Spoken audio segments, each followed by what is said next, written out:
Hello दोस्तों, कैसे हैं आप सब लोग। ऐसे बहुत सारे कंट्री हैं जहां हमें जाने के लिए वीज़ा लेना पड़ता है और वीज़ा अप्लाई करने के लिए करेक्ट, कंप्लीट और वैलिड डॉक्यूमेंट होना ज़रूरी है। चाहे आप एम्प्लॉयमेंट के लिए जा रहे हो, टूरिज़्म के लिए जा रहे हो, एजुकेशन के लिए जा रहे हो, उसी तरह का कुछ डॉक्यूमेंट रिक्वायरमेंट्स हैं सऊदी वीज़ा एप्लीकेशन प्रोसेस करने के लिए। पिछले कुछ महीने में आपने देखा होगा कि बहुत सारे मेजर चेंजेस किए गए हैं सऊदी वीज़ा एप्लीकेशन प्रोसेस में, जिनमें से एक आजकल आप देख रहे होंगे कि कुछ वीज़ा कैटेगरी ऐसे हैं जिनका प्रोसेस वीएफएस के थ्रू हो रहा है। पहले पासपोर्ट में स्टिकर लगता था, लेकिन अब A4 शीट वाला पेपर में वीज़ा दे रहा है। और एक जो मेजर चेंज था, पहले अटेस्टेड वाला डॉक्यूमेंट एक्सेप्ट करते थे, लेकिन अब एपोस्टाइल डॉक्यूमेंट एक्सेप्ट करते हैं। आज के इस वीडियो में इसी टॉपिक के बारे में डिस्कस करूंगा कि ये एपोस्टाइल डॉक्यूमेंट होता क्या है, ये अटेस्टेशन डॉक्यूमेंट, अटेस्टेड डॉक्यूमेंट और एपोस्टाइल डॉक्यूमेंट में अंतर क्या है, कौन कौन से वीज़ा कैटेगरी में ये एपोस्टाइल डॉक्यूमेंट्स लगता है, कहाँ से एपोस्टाइल करवा सकते हैं, और जो आपने एपोस्टाइल करवाया है कैसे मान ले कि वो वैलिड है, सही प्रोसेस के थ्रू कराया गया है, कितना फीस लगता है, कितना ड्यूरेशन लगता है, ये सारी बातें इस वीडियो में डिस्कस करूँगा। तो आप वीडियो को कंप्लीट देखिए। मैंने कुछ डॉक्यूमेंट्स भी कलेक्ट करके रखे हैं, कुछ मेरे अपने हैं, कुछ दूसरों के हैं जो मैंने करवाए थे। तो ये सारे डॉक्यूमेंट्स मैं आपको दिखाऊंगा, एक्सप्लेन करूंगा, ताकि आपके सारे डाउट्स क्लियर हो जाएंगे। पहले बात करते हैं एपोस्टाइल और अटेस्टेशन, ये दोनों होता क्या है। ये दोनों में अगर आप मकसद देखें दोनों का, तो दोनों में कोई डिफरेंस नहीं है। दोनों एक ही काम करता है, एक ही ऑब्जेक्टिव है दोनों का। क्योंकि हमारे पास जो डॉक्यूमेंट है, मान लीजिए ये मेरा डिग्री है, ओके, ये मेरा डिग्री है, ये मुझे ही पता है कि ये डिग्री वैलिड है, जेन्यून है, मैंने 4 साल पढ़ाई करके ये डिग्री लिया है। लेकिन जिस कंट्री में आप जा रहे हैं, सऊदी अरेबिया में जा रहे हैं, वो इसे कैसे मान ले। तो उसको वैलिड करवाने के लिए वो क्या करता है कि इसको अटेस्टेड करने के लिए बोलता है, या फिर आप बोल लीजिए अपोस्टाइल करने के लिए बोलता है। पहले क्या होता था, जब सऊदी उस कन्वेंशन वाले कंट्री के लिस्ट में नहीं था, तो वो अटेस्टेड वाले डॉक्यूमेंट्स को ही मांगता था। लेकिन अब जिस दिन से वो उस कन्वेंशन वाले कंट्री के लिस्ट में आ गया है, तो वो अटेस्टेड डॉक्यूमेंट नहीं, एपोस्टाइल डॉक्यूमेंट मांगता है। अब इन दोनों में अंतर थोड़ा बहुत है। ये जो डॉक्यूमेंट्स मेरे हाथ में है, ये मेरा डिग्री है, मैं 11 साल पहले करवाया था। ये एक एजुकेशनल डिग्री है, जिसको पहले आपको HRD करवाना पड़ता था, फिर आपको मिनिस्ट्री ऑफ एक्सटर्नल अफेयर्स करवाना पड़ता था, फिर आपको सऊदी कल्चरल, सऊदी एम्बेसी, ये सारे प्रोसेस करने पड़ते थे। ये सारे प्रोसेस करने में आपको 45 दिन से 2 महीने लग जाते थे। लेकिन अब का जो प्रोसेस है उसमें बहुत शॉर्ट हो गया है। पहले आपको नोटरी करवाना पड़ता है, दूसरा आपको SDM से अटेस्टेड करवाना पड़ता है, तीसरा मिनिस्ट्री ऑफ एक्सटर्नल अफेयर्स से। बस कंप्लीट हो गया, 1 हफ्ता से 10 दिन में आपका काम हो गया, पैसा बचा, टाइम बचा। तो ये डिफरेंस है दोनों में। इसमें ज़्यादा डिटेल में नहीं जाएंगे, लेकिन हाँ, मैं आपको एक बात बता देता हूँ कि अभी जो भी डॉक्यूमेंट्स आपने एपोस्टाइल करवाए हैं या फिर करवाने वाले हैं, एक बात ध्यान से देख लीजिएगा कि वो करवाने वाला कौन है। वो करवाने वाला अप्रूव्ड होना चाहिए, और जो आपका डॉक्यूमेंट है वो डिजिटल होना चाहिए। डिजिटल मतलब आपके डॉक्यूमेंट्स में QR कोड होगा, तो आप आराम से उसे स्कैन करके गवर्नमेंट के वेबसाइट में वेरीफाई कर सकते हैं। जैसे ये डॉक्यूमेंट है मेरे पास, यहाँ पे एक QR कोड है, अगर मैं इसे स्कैन करूँगा तो वो चले जाएगा मिनिस्ट्री के वेबसाइट में, जो nic.in वाला डोमेन है, वहाँ पे चला जाएगा, वहाँ से हम वेरीफाई कर सकते हैं। अब बात करते हैं ऐसे कौन कौन से डॉक्यूमेंट्स हैं सऊदी वीज़ा कैटेगरी के लिए आपको चाहिए, जिनको आपको अपोस्टाइल करवाना है। उससे पहले ये जान लेते हैं कि कितना टाइप ऑफ डॉक्यूमेंट होते हैं। बेसिक 3 कैटेगरीज होते होंगे। पहला एजुकेशनल डॉक्यूमेंट, और दूसरा कमर्शियल डॉक्यूमेंट, और तीसरा पर्सनल डॉक्यूमेंट्स। पर्सनल डॉक्यूमेंट्स में आपके मैरिज सर्टिफिकेट आ जाएंगे, बर्थ सर्टिफिकेट आ जाएंगे, मेडिकल रिपोर्ट्स आ जाएंगे, जो पोलियो सर्टिफिकेट्स वगैरह होता है वो आ जाएंगे। और तीसरा में आपका दूसरा जो कैटेगरी है एजुकेशनल डॉक्यूमेंट्स में आपका डिग्री सर्टिफिकेट्स आ जाएगा, मार्कशीट आ जाएगा, आपका ट्रांसक्रिप्ट आ जाएगा, जितने भी एजुकेशन से रिलेटेड डॉक्यूमेंट है वो आ जाएगा। और कमर्शियल में भी बहुत सारे हैं, जैसे कि कंपनी रजिस्ट्रेशन, टैक्स सर्टिफिकेट, ये सारे डॉक्यूमेंट्स हैं जो कमर्शियल डॉक्यूमेंट्स माने जाएंगे। और जो भी लोग सऊदी अरेबिया आ रहे हैं, मोस्टली ऐसे 2 वीज़ा कैटेगरी हैं जिनमें आपको एपोस्टाइल वाले डॉक्यूमेंट्स लगेंगे। पहला हो गया फैमिली रेसिडेंट वीज़ा और दूसरा हो गया वर्क वीज़ा।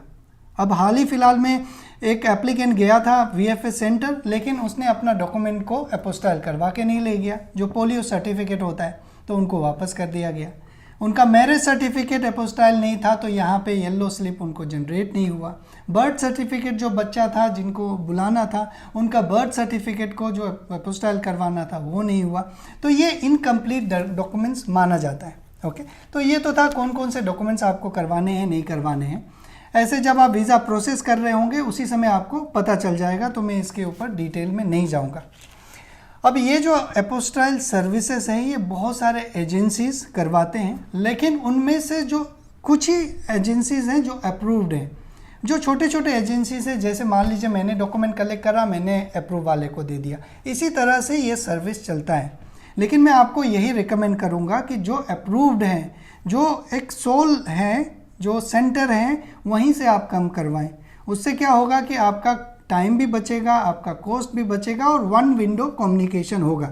उसी तरह का एक एजेंसी है जिनका नाम है एक्सेलेंट एपोस्टाइल सर्विसेज। इनके वेबसाइट में मैं आपको इनका सर्विसेज के बारे में दिखाता हूं, और सबसे अच्छी बात यह है कि इनका एक वेबसाइट है और इनका रिव्यू भी है। रिव्यू मतलब जैसे मैं और आप एज एन एप्लीकेंट, जैसे कि ये डॉक्यूमेंट अटेस्टेड करवाया हूँ, तो ये अटेस्टेड डॉक्यूमेंट को काम करवाने के बाद में, एपोस्टाइल करवाने के बाद में, कई लोगों ने उनका रिव्यू भी लिखा है, वो भी मैं आपको बताऊंगा। 4.9 रेटिंग है इनका, 5 रेटिंग्स है।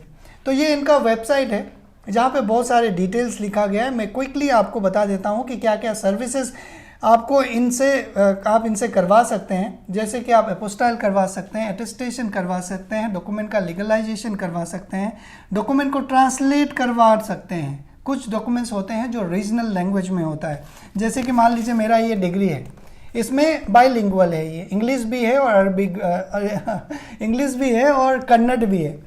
तो ये डिग्री को मुझे ट्रांसलेट नहीं करवाना पड़ेगा क्योंकि ये बाइलिंगुअल है। अगर ये कन्नड़ में होता तो मुझे इसको ट्रांसलेट भी करवाना पड़ता, इसके बाद वो एपोस्टाइल होता। तो ये सर्विसेज करवाते हैं ये।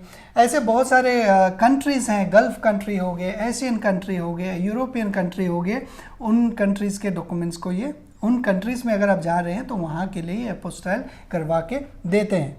और सबसे अच्छा बात मुझे इनके वेबसाइट में एक लगा कि इनके वेबसाइट में 2 ऑप्शंस हैं जो मुझे दूसरे वेबसाइट में नहीं दिखे।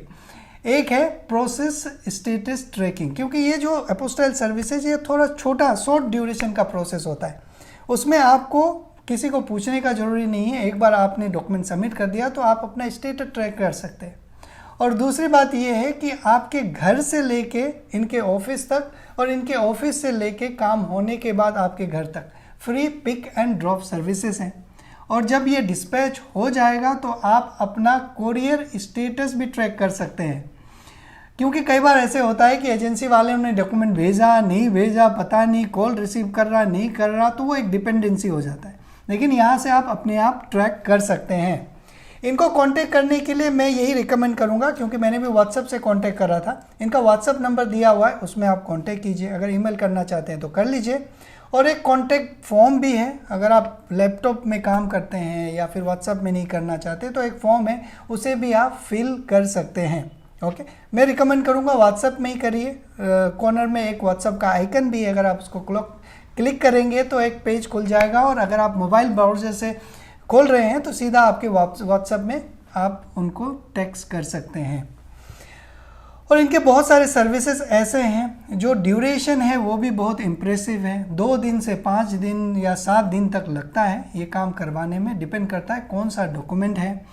और एक मैंने चीज़ ऑब्जर्व करा है कि जब आप कंप्लीट डॉक्यूमेंट सबमिट नहीं करते हैं, आधा अधूरा, तो उसमें ड्यूरेशन लगता है। पहले आपको समझना है कि समझाना है किसी को भी कि आपको कौन से कंट्री में जाना है, कौन से डॉक्यूमेंट्स चाहिए, तो उससे आपका टाइम भी बचेगा और आपके जो वीज़ा के लिए आपको लेट हो रहा है वो भी बचेगा। इनका फ़ीस मुझे लगता है कि सबसे कम है, 2500 रुपये से 3000 रुपये के बीच में होंगे। और ये आप बात कर सकते हैं कि कैसे पे करना है, नहीं करना है, कैश पे करना है या फिर आपको पेमेंट कैसा ट्रांसफ़र करना है। ओके, कुछ डॉक्यूमेंट्स है मेरे पास जो मैं आपको दिखाना चाहूँगा। ये 2 डॉक्यूमेंट्स हैं, एक एजुकेशन डॉक्यूमेंट है और एक है बर्थ सर्टिफिकेट है। ये मैंने आपको दिखा दिया। और ये है डिग्री सर्टिफिकेट जो अपोस्टाइल नहीं है, अटेस्टेड वाला है। ओके, अब इनके वेबसाइट में और भी बहुत सारी डिटेल है, मैं जल्दी से आपको बता देता हूँ। इन्होंने बहुत सारे कंट्रीज़ के लिए अपना जो डॉक्यूमेंट है वो अटेस्टेड करा है लोगों के लिए। इनके लगभग 107 कंट्रीज़ में इन्होंने सर्विस दिया है और 100 से ज़्यादा कलेक्शन सेंटर है इंडिया में, और 18,000 17,000 से 18,000 तक कस्टमर्स हैं। लगभग 1 लाख डॉक्यूमेंट इन्होंने अटेस्टेड करे हैं। तो एक रिलायबल अटेस्टेशन सर्विस प्रोवाइडर बोल लीजिए इनको, या फिर अपोस्टाइल सर्विस प्रोवाइडर बोल लीजिए। अब जो सबसे इंटरेस्टिंग पार्ट है, किसी भी सर्विस का एक रिव्यू, और इनका एक रिव्यू है जो 4.9 रेटिंग का है 5 से, जिनमें लगभग 534 लोगों ने रिव्यू सबमिट करा है। और आपसे भी मैं ये रिक्वेस्ट करूँगा कि आप भी अपना सर्विसेज करवाने के बाद रिव्यू लिखें, ताकि जो मेरे जैसे दूसरे लोग हैं, जैसे कि मैंने रिव्यू पढ़ा मुझे अच्छा लगा, उसी तरह से कोई दूसरे आदमी भी अगर रिव्यू लिखेगा तो पता चलेगा कंपनी कैसा है, काम कैसे करवाता है। बहुत सारे लोगों ने इनके बारे में अच्छा ही लिखा है, लेकिन ऐसे कुछ लोग हैं जिन्होंने नेगेटिव भी दिया है, 1 स्टार दिया है। तो उनके साथ भी इनका एंगेजमेंट देखा है, उन्होंने कमेंट में उनसे जवाब पूछा है, उनको बताया है कि इसलिए डिले हुआ था, आपने डॉक्यूमेंट सही नहीं दिए थे, आपने डॉक्यूमेंट इनकम्प्लीट दिए थे। तो ये सारा डिस्कशन था। ले दे के आप इनके ऊपर ट्रस्ट कर सकते हैं और इनसे अपना काम करवा सकते हैं, ताकि आपका काम आसानी से हो। और जो मैंने आपको एक बात बताया था डिजिटल अपोस्टाइल का, उसका ध्यान रखिएगा। बहुत सारे ऐसे एजेंसीज हैं जो अपोस्टाइल के नाम पे गलत करते हैं। ओके, 15 साल पहले 10-15 साल पहले सऊदी में ये सारे डॉक्यूमेंट्स के रिक्वायरमेंट्स नहीं थे अपोस्टाइल या फिर अटेस्टेशन के, लेकिन यहाँ पे बहुत सारे ऐसे इंजीनियर्स या फिर ऐसे डिग्री पाए गए जो कभी डिग्री था ही नहीं। इसके बाद इन्होंने ये प्रोसेस शुरू किया, अब जाके धीरे धीरे अब ये अपोस्टाइल पे आए हैं। अब बाद में इनको पता चलेगा कि अपोस्टाइल भी फर्जी तरीके से हो रहा है, तो फिर गड़बड़ हो जाएगा, फिर से नया स्ट्रिक्ट रूल्स बनाए जाएंगे। तो ये सब चीज़ों से बचिए, किसी से भी आप कम काम करवाइए तो वैलिड और जो अप्रूव्ड एजेंसीज हैं उनसे ही करवाइए। तो मैं उम्मीद करता हूं कि जो मैं आप लोगों को डिटेल बताया हूं समझ में आ गया होगा। तभी भी आपके कुछ क्वेश्चंस हैं तो आप मुझे कमेंट में लिख दीजिएगा। इनके वेबसाइट का, इनका रिव्यू का, इनका कॉन्टैक्ट डिटेल्स मैं आपको दे दूंगा डिस्क्रिप्शन में, आप चेक कर लीजिएगा। तो आज के लिए बस इतना ही। आप लोग अपना ख्याल रखिए। Thank you very much.